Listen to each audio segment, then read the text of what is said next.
inson dunyoga kelishligida ixtiyori yo'q edi. Inson dunyoga keldi, undan hech kim so'rab o'tirmadi. Lekin dunyoda qanday yashashlikda ixtiyori bor. Astagfirullah. Man kana yuridu al-ajilata ajjalna lahu fiha ma nasha'u liman nurid. Kim deydi Alloh taolo, naq dunyoni ko'zlovchi bo'lsa, shu dunyodiylar desa, biz shu dunyoda ulardan o'zimiz istagan kimsalar uchun o'zimiz xohlagan narsani naqd qilib beramiz. Bir odam faqat dunyo deyapti. Alloh taolo unga beraman, o'zim xohlaganimcha deyapti. Albatta bunda katta hikmat bor, rahmat, ilm bor. Qarang oyatda. Kim faqat shu dunyoni ko'zlaydigan bo'lsa, ularga bu dunyodan o'zimiz xohlaganchani beramiz deydi. Agar insonga mana shu dunyoni matohida Alloh taolo bergan bo'lsa, tezda bitta hikmat bor. Bu hikmat nima? Summa ja'alna lahu jahannama yaslaha mazmuman madhura. Bir odam faqat dunyoni ber dedi. Faqat dunyoni ber dedi. Alloh aytayapti, tezda berib qo'yamiz. Nima uchun? So'ngra uning uchun o'zi mazammat va quvg'inga duchor bo'lgan holda kiradigan jahannamni joy qilib beramiz. Robbana atina fid dunya hasana deganlar bor. Oyat bor Qur'onda. Parvardigor shu dunyoda yaxshilik bersang bo'ldi deshgan. Yana bir toifa bo'lgan, Robbana atina fid dunya hasana va fil oxirati hasana deganlar bor. Parvardigor bizga dunyoda ham yaxshilik bergan, oxiratda ham yaxshilik ber degan. Biz o'sha mu'minlarmiz. Ammo shunday toifalar bor, faqat dunyoni beradi deydi. Bu yog'ini qarang. Oyatning davomini qarang. Wa man arada al-akhirata wa sa'a laha sa'yaha. Kim oxiratni istasa va mo'min bo'lgan holida oxiratga loyiq sa'y harakat qilsa, va huwa mu'minun, mo'min bo'lgan holida, fa ulaika kana sa'yuhum mashkura. Mo'min bo'lgan holida sa'y harakat qilsa, bas unday zotlarning sa'ylari Allohning nazdida maqbul bo'lur. Bitta odam faqat dunyoda ber dedi. Dunyoda bersang bo'ldi dedi. Alloh taolo tezda berib qo'ydi. Oxiratga borganda jahannamga kiradi. Ikkinchi odam oxiratda bo'lishini umid qildi. Dunyoda berdi, bermadi muhim emas, oxiratda bersin dedi. Alloh taolo ularning amallarini qabul qildi. Endi qarab turing. Ikkalasi haqida Alloh aytayapti. Kullan numiddu haula'i va haula min ata'i robbik va ma kana ata'u robbika mahzura. Ey Muhammad alayhisalom, bu dunyoda odamlarning barchalariga, mana bu mu'minlarga ham, mana bu kofirlarga ham Parvardigoringizning ne'matidan ato qilaveramiz. Parvardigoringizning ne'mati hech kimdan man qilinmaydi. Dunyoda. Bir toifa dunyoda bersang bo'ldi dedi. Alloh berdi, oxiratda jahannam bor. Ikkinchi toifa dunyoda ham, oxiratda ham dedi. Shunga harakat qildi. Alloh taolo mukofotini ulug' qildi. Endi aytayapti, ikkala toifaga ham beraveramiz. Dunyoda beraveramiz. Lekin inson qaysi toifadan bo'lishligini tanlashning ixtiyori bor. Ma'qulmi? Yana qancha yashaymiz deb o'ylaysizlar? Mana bu yerda o'tirgan eng kichkinamiz nechaga kirgan? Aytinglarchi. 5 yashar olsin. 100 yildan keyin bo'ladimi o'sha odam? Yo'q ha? 100 yil burun shu qishloqda yashagan odamlardan birontasi qoldimi? 100 yildan keyin mana shu qishloqda yashayotganlardan birontasi qoladimi? Dunyo desa ham o'ldi, oxirat desa ham o'ldi. Kim yutdi? Kim yutdi? Banda senda ixtiyor bor. Qaysi narsani talabada sodiq bo'lsang, unga erishasan. Sodiq bo'lding, senga ato qilinadi. Oxirat diyori deyapsanmi? Oxirat uchun harakat qilgan, dunyoda ham beradi Alloh taolo. Agar ana shu talabingni qo'lga kiritishlik yo'lida sodiq bo'lmaydigan bo'lsang, faqat orzu qiladigan bo'lsang, mehnat harakat qilmaydigan bo'lsang, u narsa senga berilmaydi, chunki Alloh taolo u xom hayollar bilan muomala qilmaydi. Demak, dunyo matohi birodarlar sinov uchun berilgan ekan. Bersa ham sinov ekan, bermasa ham sinov ekan. Ularning birovlaridan birovlarini qanday ustun qilganimizni ko'ring. Nozik oyat. Alloh taolo aytadi: "Unzur kayfa faddalna ba'dahum ala ba'd."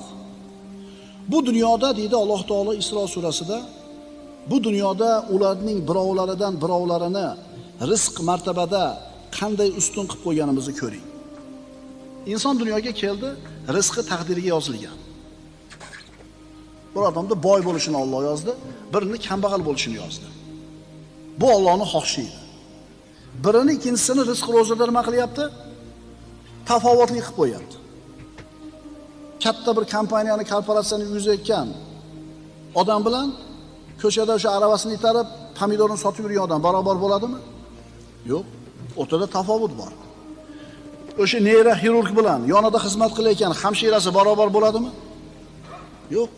Qishloqdagi maktabning muallimi bilan universitetdagi professor teng bo'ladimi? Yo'q. Birini ikkinchisini rizq ro'zdan nima qildik deyapti Alloh taolo? Tafovutli qilib qo'ydik. Lekin valal axiratu akbaru darajatin va akbaru tafdila. Shak shubha yo'qki, oxirat darajalari necha barobar ulug' va afzalroqdir.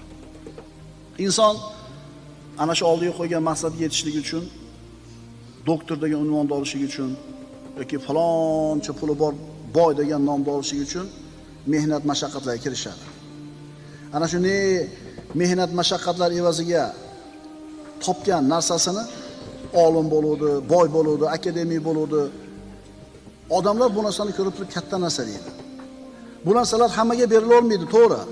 Lekin ana shu narsani odamlar katta yutuq, muvaffaqiyat deb o'ylaydi. Qaytarib aytaman, falonchi milliarder, falonchi professor, falonchi manaqa chempion, falonchi manaqa. Dunyo matohi unga berildi. Va mana shu narsani odamlarni ko'plari katta yutuq deb o'ylaydi. Bu yutuqmi bu? Haqiqiy yutuqmi bu? Keyin nima bo'ladi? Keyin aniq keladigan narsa nima? O'lim. O'lim kelgandan keyin puli ham tevada qoladi, unvoni ham tevada qoladi. Endi ulug'lik nima bu yerda desa, haqiqiy ulug'lik, g'alaba, yutuq bu qiyomat kunida yutuq erishishlik. Bizi ko'zimizda doimiy suratda shu bir dunyo matohida muvaffaqiyatga erishgan odamlarla ko'z-ko'z qilinaveradi. Va mana shularni Alloh yorliqagan baxtli odamlar deb o'ylaydi ko'pchilik. Lekin haqiqiy baxtmi bu? Haqiqiy baxt nima? Qiyomat kungi, oxirat kungi baxtga ega bo'lishlik. Chunki hozir aytib o'tdik, o'lim hamma narsani ketkazadi. Boyni boyligini ketkazadi, kambag'alni kambag'alligini, podshohni podshohligini, qulni qulchiligini ketkazadi. O'lim hamma narsani yo'q qiladi. Ana shu o'lim kelgandan keyin yutuq erishgan odam haqiqiy g'olib odam hisoblanadi. Chunki bu dunyoning nasibasi vaqtinchalik. Sinov o'lim bilan hammasi tamom bo'ladi. Dunyo matohi. Alloh taolo eng yomon ko'rgan podshoh bu Firavn. Ana robbukumul a'la degan. Alloh podshohlikni unga ham beraverdi. O'zi yaxshi ko'rgan payg'ambar Sulaymon alayhisolamga ham o'sha podshohlikni beraverdi. Demak, dunyodagi podshohlik Alloh yaxshi ko'rgan, yomon ko'rgan bandasiga ham beraverar ekan. Boylik Qorunga ham berildi. Qorunga ham berildi, kofirga. Abdurahmon ibn Avfga ham berildi. Xulosa, dunyo matohi bir odamning qo'lida bo'lishligi Alloh uni aziz qilgani belgisi emas ekan. Chunki yaxshi ko'rganga ham yomon ko'rganga ham beraveribdi. Dunyo matohini bermaganligi Alloh xor qilganligini belgisi emas ekan. Ma'qulmi? Endi qarangki, Alloh taolo avval yashab o'tgan ummatlarda aytayapti. Falamma nasu ma dhukiru bihi fatahna alayhim abwaba kulli shay. Mana g'arbda hozirgi kundagi zo'r moddiy hayotini ko'rib turib, moddiy hayotini zo'rligini ko'rib turib, Alloh bularga berganda degan xayol kelsa, eshitaylik oyatga.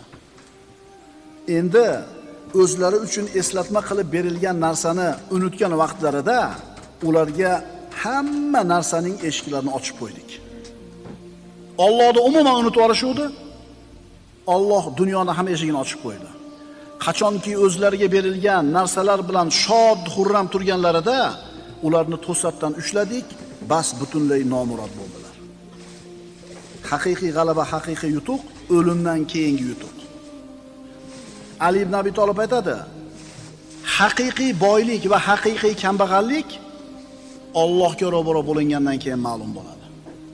Qiyomatga borganda ko'ramiz, kim boy, kim kambag'al. Allohga ro'baro bo'lgandan keyin ko'ramiz, kim baxtli, kim baxtsiz. Allohga ro'baro bo'lgandan keyin ko'ramiz, kim aziz, kim xor. Qul innal khosirina allazina khasiru anfusahum va ahlihim yawmal qiyamah. Eng katta ziyonni Alloh taolo nima deyapti? Ayting. Eng katta ziyon ko'rganlar kim? Qiyomat kunida o'zlariga ham, ahli oilalariga ham ziyon qilgan kimsalardir. Ya'ni kofirlar. O'zi kofir bo'lib o'ziga ham ziyon qildi, kofir bo'lib bola chaqasiga ham ziyon qildi. Zumar surasi. Boy inson boylik degan imtihonga, sinovga dunyoda uchradi. Boyligini faqat o'zini kayf safosiga, huzur halovatiga sarfladi. Faqir miskinlarga bermadi. Alloh rozi bo'ladigan joyga sadaqa qilmadi. 70 yil yashadi. Zo'r yashadi. Lekin baribir nima bo'ladi oxirida? Baribir o'ladi. Deb sinovdan o'ta olmadi. Yana bitta odam 70 yil yashadi, u faqir yashadi. Kuniga rozi bo'ldi, ibodatini qildi. U ham bir kun kelib nima bo'ldi? O'ldi. Ammo u sinovdan o'tdi. Abadiy saodatni qo'lga kiritdi. Birodarlar, dunyoda berilayotgan narsalar hammasi sinov. Kengchilik ham, torchilik ham, borchilik ham, yo'qchilik ham, sog'lik ham, kasallik ham. Endi bularni bari siz bilan bizni oxiratdagi saodatga, yo Alloh saqlasin, shaqovatga borib qo'yadigan amallar bo'ladi. Alloh azza va jalla o'zi mana shu dunyoda shukr keltirib rozi bo'lib, Alloh taoloning ibodatini chiroyli suratda ado qiladigan bandalarda qilishligini so'raymiz.